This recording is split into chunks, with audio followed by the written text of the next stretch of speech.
Hello అండి. అందరికీ నమస్కారం. నేను మీ సరోజినినండి.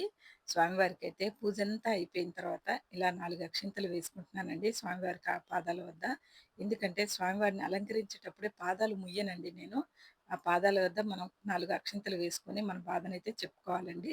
అంతా చెప్పుకొని అక్షింతలు వేసుకోవాలి. లాస్ట్‌లో జరిగేదండి.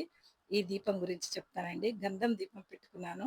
ఇన్ని ఒత్తులు ఎందుకు పెట్టారు అంటారు కదా! ఈ ఒత్తులండి 11 ఒత్తులు పెట్టి నాకేదైనా కోరిక కోరుకోవాలి అనుకున్నప్పుడు మాత్రం తప్పకుండా ఈ గంధం దీపం పెట్టి నేను 11 ఒత్తులేస్తానండి అలాగా. అలవాటుంది నాకు. అలా మనకేదైనా చిన్న కోరికుంటే పెద్ద పెద్దయి మనం చెప్పగానే తీరవులేండి. పెద్దయైనా, చిన్నయైనా మనం అడిగేది అడుగుతాం స్వామివారి దగ్గర. ఆ స్వామివారి మనకి తీరేదుంటే వస్తుందండి. లేకపోతే లేదు. కాకపోతే నా ప్రయత్నంగా నేను చేస్తానండి. చేసినప్పుడు మాత్రం కొంత ఫలితమైతే ఉంటదండి. పూర్తిగా కాకుండానైనా స్వామివారు కొద్దిగా అయినా చూస్తారండి.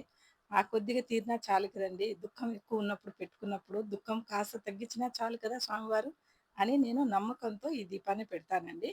మీలో ఎవరికైనా ఇంట్రెస్ట్ ఉంటే ఇలా 11 ఒత్తులేసి అంటే 2 ఒత్తులు ఒకటిగా చేసి 11 పెట్టాలండి.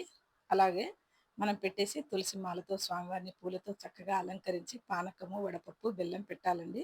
వడపప్పు, బెల్లం నేను పెట్టలేదండి. పానకం మాత్రం పెట్టాను స్వామివారికి. అటుకులు, కొంచెం బెల్లం పెట్టానండి. ఈ రోజుకి మాత్రం పూజైతే ఇలా చేసుకున్నానండి. ఈ పూజ నచ్చినట్టయితే లైక్ చేయండి, షేర్ చేయండి, కామెంట్ చేయండి. Thank you.